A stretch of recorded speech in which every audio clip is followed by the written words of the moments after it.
This is FYI News 13, brought to you by SSPTV and the Hazleton Standard Speaker. For your information, the incredible story of Daniel Lozano, who saved his father's life. Plus, we have tips on how you can help someone stay alive during a medical emergency. Hey everyone, I'm Ken Kara. Thanks for visiting. I'd like to offer you some local information from FYI and the Hazleton Standard Speaker. State Attorney General Kathleen Kane will not seek re-election. Kane announced the decision today, just hours before the deadline to submit signatures to be included on the upcoming primary ballot. A Hazleton teen is being called a hero. 14-year-old Daniel Lozano, a student at Hazleton Elementary Middle School, performed CPR on his father until emergency responders arrived, even though he didn't have any formal training in CPR. We caught up with Daniel, his mother Marian, and his father Francisco, who took us through the frightening events of December 27th, which had a happy ending thanks to their son. 4:30 in the morning, I woke up and I heard Francisco making some noises, like gasping for air, like he was breathing normal. So then I woke up and I started to call his name, Francisco, what's happening? Are you okay? And then he wasn't responding. So, I immediately picked up the phone, called 911. It was around like 4:30 and I went to use the bathroom. And right as I was about to leave, I heard like screaming from, my parents' room. So I opened the door to investigate, and then I saw, my dad on like face down and my mom just like, panicking on the phone talking to the 911 operator. And then my son Daniel heard me screaming, that I was very scared. And he said, Mom, what's going on? And I said, look at your dad, something is happening. He's not responding. He's not breathing. So then Daniel, I was shocked because he was so calm, and he tells me, Mom, calm down, let's start CPR. And when he said that, I don't know how he came, with such a great thing to say that, the way he said it, in the middle of, being so scared, and he comes, with those words, How did you know to stay so calm and to actually start giving CPR? It's not like I didn't receive any formal education on either, like staying calm in a crisis or how to use CPR. It's just, I guess, kind of like instinct. Because, like, I'm not really like someone that overreacts. Or not overreacts, just like, I'm not someone who, panics. So I was just, glad that he was taking over, in such a calm way. And then the operator was giving us instructions over the phone. He took over the phone, and that's when I saw him, pushing his hands on my husband's chest and then giving him, like mouth-to-mouth air. And then after that, the police, the ambulance came, they said it was within 5 minutes or so, but to me it was like an eternity, it felt like, I was very scared. I watching TV, I to the bed, I think como 10:30 in the night, so I sleep. So then I wait 4 days later, I went to the hospital, so I tell my wife, so I don't understand what I do in the hospital, because before the heart attack, I feel better. Now, thankfully, the Lozano story had a happy ending, but what would you do if you were in a similar situation? Lisa Sugart has information that could save a life. Are you familiar with the term hands-only CPR?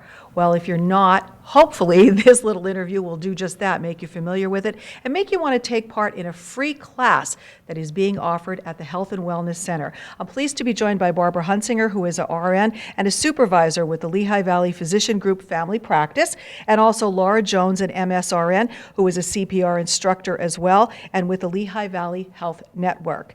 I'm going to start with you, Laura. We were talking a little bit before we went on air. How did hands-only CPR come about? Because people are afraid to do the breathing part of it as well? Correct. The American Heart Association did a lot of research, and they found that people are concerned and afraid to put their mouth on somebody else, especially if you don't have a barrier. So again, when you become unresponsive, they found you still have oxygen in your blood. To get that oxygen to the brain and your vital organs, you need a pumping action. So hands-only CPR will at least get that oxygen pumping until emergency help comes.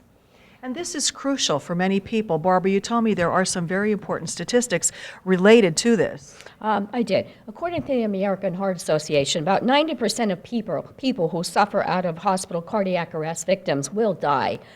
So basically, CPR, especially if you start it immediately, the chance of survival can actually be doubled or tripled. Wow, that's pretty impressive. So we want to show you, there is a free class, we'll tell you all the particulars in just a moment, but Laura's going to give us a little demonstration on what hands-only CPR is like. Okay, so hand placement is important. We want it in the middle of the chest, and we want you to push hard and push fast. One hand in front of the other, and push, and 1 and 2 and 3 and 4 and 5 and 6 and 7 and 8 and 9 and 10, and you would keep going until emergency help comes. Okay, Laura, now we saw this, so this is very important that people learn this. Right. As Barbara had mentioned, 90% of cardiac arrests happen outside the hospital. So that's 9 out of 10. So 70% actually happen in your home, in a resident. So again, that's 7 out of 10. So it's so important that usually, again, it's going to be somebody you know, family member, that you start the compressions as soon as possible. Call 911 first, absolutely, but start those compressions as soon as possible to get that oxygen to the brain. Right, and this is important for me or anyone watching right now to take this. And this is a free class, so why is it important that they take advantage of this, Barbara? Oh, absolutely, because we're passionate at Lehigh Valley Hospital and Health Network. We are actually very passionate about saving lives.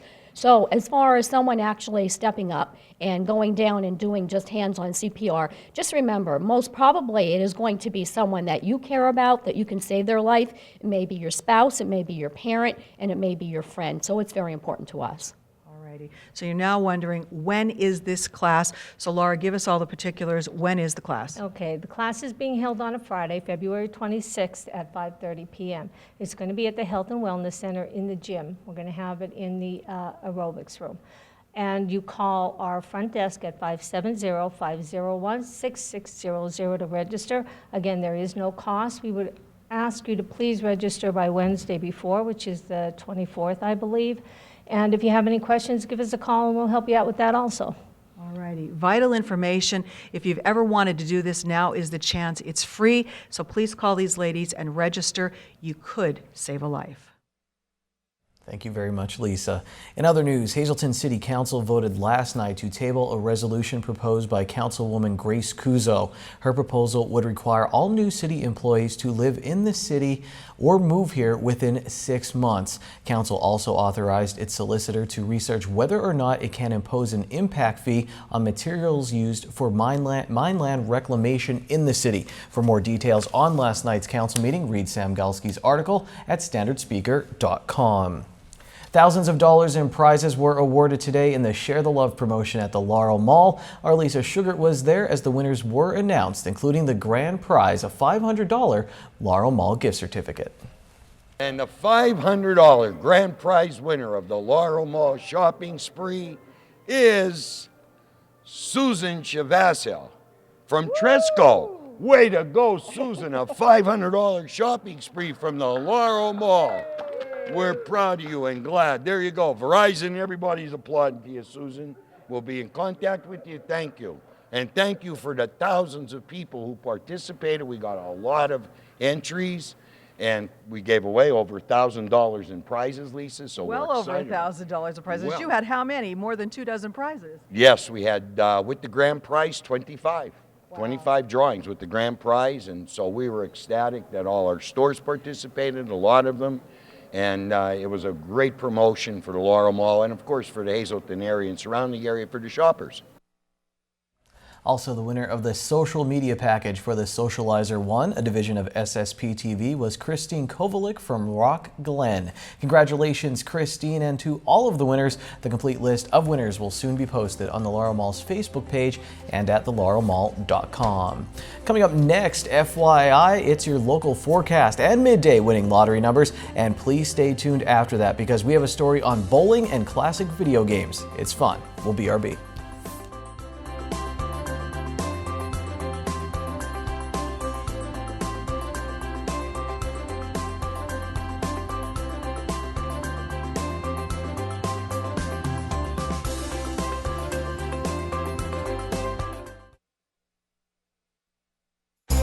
This is FYI News 13, brought to you by SSPTV and the Hazleton Standard Speaker. I finally got my own desk here at McCann after all of these years, Carrie. Thanks for having us. We're talking with Carrie Triani, and we're talking about online learning. You're the coordinator for this program. People have hectic lives.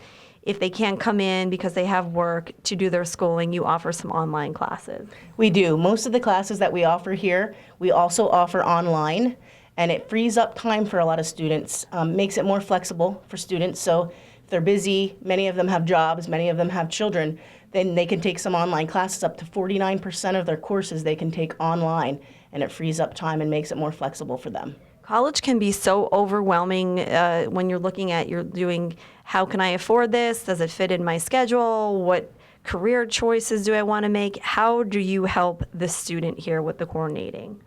Well, since I'm the online learning coordinator, I make sure that all students take an orientation before they take an online class. So they have to meet with me. We have to discuss if it's going to fit fit their schedule, and if they're able to take online, they have to be able to have internet access. So they can also do it at the school with any of our computer labs, but they need to be able to have access to a computer and access to the internet. So again, you were talking about saving money. Sometimes they only have to drive to school twice a week instead of 4 times a week, and some of our students commute quite a distance. And if you have a family at home, maybe you work throughout the day or work throughout the evening, you need to be present for your children. At least you have that access to your computer at home. Exactly. So they can take it any time that they want to. They can do it in the middle of the night. They can do it wherever they have internet access. So any place and any time that they want to do that. Okay, and how do they get more information on the online courses? They can email me, carrie.triani@mccann.edu, or they can go to our website, mccann.edu, and they could call the school if they want to call the school and ask for the education department, or they can specifically ask for me, Carrie Triani, and I make sure that before they take an online class that they're ready and that they feel they're able to take the online. Very good. Well, thanks for joining us. Again, we're here at McCann School of Business and Technology. Time now for FYI News 13 weather. It was a great day to be inside shopping. I call this weather shot the Laurel Mall through the rain. You can also see the Valmont Plaza in the foreground there. Keep shopping because we may see more rain tonight. This is our local forecast from the National Weather Service. Our area is in a flood advisory until 6 p.m. on Tuesday. Tonight there is a chance of rain and snow. Before 7 p.m. it will be mostly cloudy. Our low will be 27 degrees.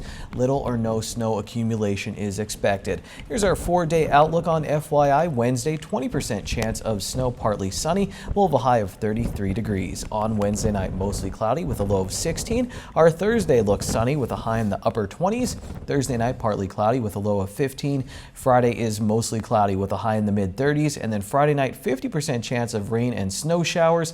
Our low will be 30 degrees. Saturday, mostly cloudy. Highs back in the 40s. Saturday night, mostly cloudy with a low of 29 degrees. You may have not won at the Laurel Mall, but maybe you'll win here on FYI. It's your midday winning lottery numbers: pick 2, 6, 8, pick 3, 7, 8, 1, pick 4, 4, 1, 5, 8, and pick 5, 8, 5, 8, 2, 6. We have a very special sportscast when we come back, but before we go to break, it's another edition of Law Talk.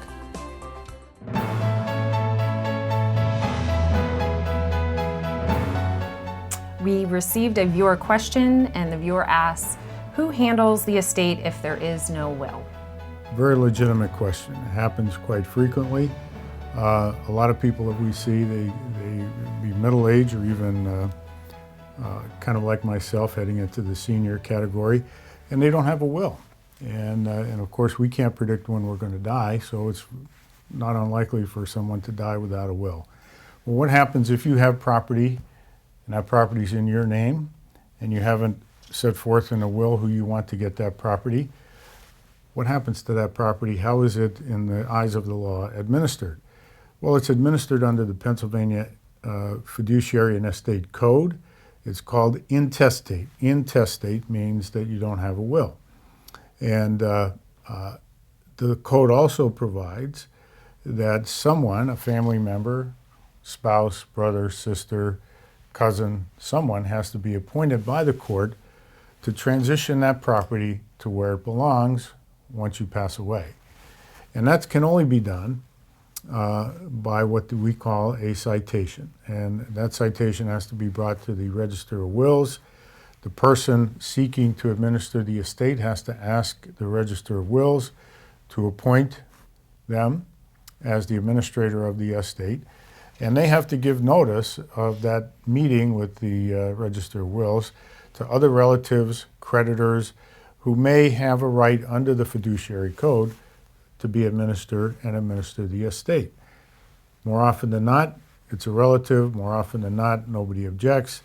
But that is a step that is necessary when there is no will designating an executor. If there's an executor named in a will, it's much easier. You take the will up, take the named executor, you get sworn in, and you start administering the estate from there. Without a will, you have to go through the citation process to have someone appointed. But effectively, once that's done, it's no different than having an executor in a will.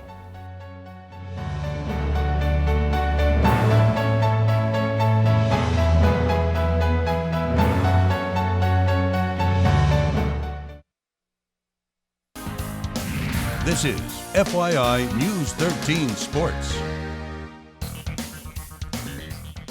Both Hazleton area bowling teams have a chance to make it to the state championship next month. The boys and the girls will be rolling in Lancaster in the Eastern Pennsylvania Championships March 4th and 5th, playing for a spot in the state championship. This week we're going to get to know a member of the guys team. Now, for the past few seasons, the boys have just missed out on making it to states, but this year could be the year they break through. This is the arcade at the Bowl Arena in West Hazleton. It has some great games, including the classic Miss Pac-Man. They don't have the original. In fact, the closest thing to it is on the other end of the bowling alley at the Hazleton area Cougars practice.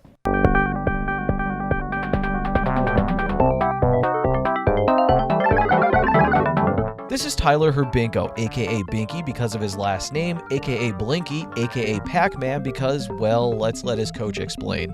But Tyler has excelled at becoming the Pac-Man. He's a Belmonte-style thrower.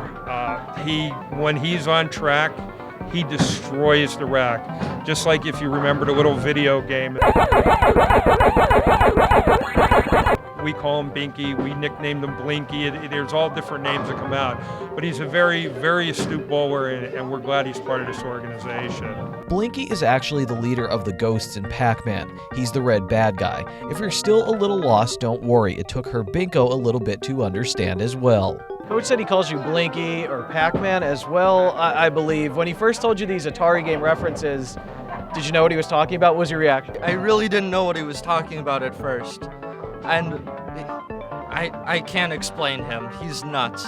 What is the relationship like? Does Coach kind of calm you down then when he does have that attitude? Does that nuts attitude help?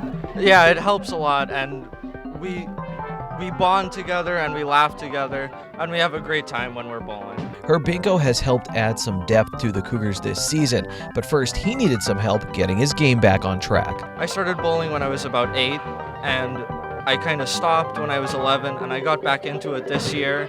And the Coach Sean has helped me, and I've gotten a lot better. How hard was it? Was it like riding a bike? I mean, was it coming back? Was it tough getting back into the game? It was pretty tough, honestly. And the coach stuck by me, even though I struggled, and I'm thankful for that. Now Blinky will be looking to hunt down the other teams at the Eastern Pennsylvania Championship, and just like in Pac-Man, he'll have help. I have one senior, one of my captains, Zach Bergeson.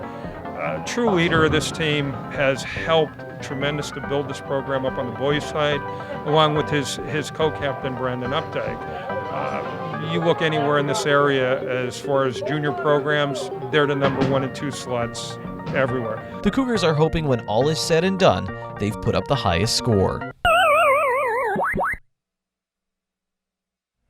One final note on that story, Tyler Herbinko has never actually played Pac-Man. Next week, we'll get to know some of the members of the girls team. Well, there's no FYI Standard Speaker scoreboard tonight. I know it's crazy, but to hold you over, how about checking out Tuesday's Standard Speaker for all of your high school basketball playoff matchups? Standard Speaker sports editor Dave Seaman and I will break down some of those playoff games tomorrow on FYI. That's sports for Tuesday. We'll be right back. Happy Wing Night. It's Wing Night at Bottlenecks. Get $2 off your order of wings or all-you-can-eat wings and boneless wings for only $14.95. Bottlenecks wings are voted best wings in the area year after year.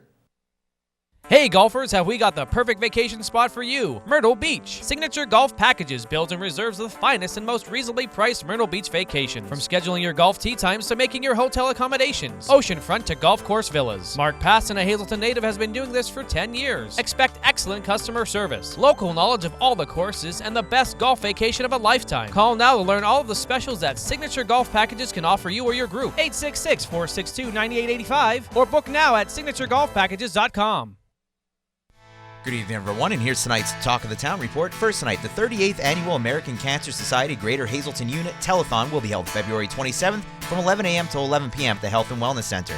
The center will be hosting a spin-a-thon from 9 a.m. to 5 p.m. with several different class times. Cost is $6 per class, and all proceeds will benefit the Cancer Society. For more information, please call 570-501-6750.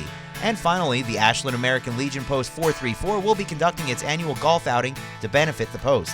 It will be held June 25th at Mountain Valley Golf Course in Barnesville. Fee for each golfer will be $70, and the event kicks off at 9 a.m. with a shotgun start. For info, just call 570-590-2077. That's tonight's Talk of the Town. News 13 would like to send sincere condolences to the family and friends of these recently departed. John Jack F. Amentler of Hazleton. Funeral is Friday at 10 a.m. at the parish of St. Cyril and Methodius at the Church of St. Joseph. Friends may call at the church Friday from 9 to 10 a.m. Arrangements are under the direction of the Frank J. Bondin Funeral Home. Louis A. Croce, formerly of Hazleton. Mass is Thursday at 10:30 a.m. at the St. John the Evangelist Roman Catholic Church. Friends may call Wednesday from 7 to 9 p.m. at the Garofino Funeral Home. John J. Doherty Jr. of Delano. Funeral is Saturday at 11 a.m. from the David D. Jarrett Funeral Home. Friends may call Friday from 6 to 8 p.m. and Saturday from 10 to 11 a.m. Genevieve J. Ziak of Hazleton. Funeral is Friday at 10 a.m. in the Holy Rosary Church. Friends may call Thursday from 6 to 8 p.m. at the Frank J. Bondin Funeral Home. Eugene J. Ackrey Sr. of Sugarloaf Township. Funeral is Thursday at 11 a.m. at the St. John Bosco Church. Friends may call at the church from 10 to 11 a.m. The McCune Funeral Home is assisting the family with the arrangements. And happy 82nd birthday in heaven to Melvin W. Brotsman Sr. Love from your daughters and sons, grandchildren, and great-grandchildren.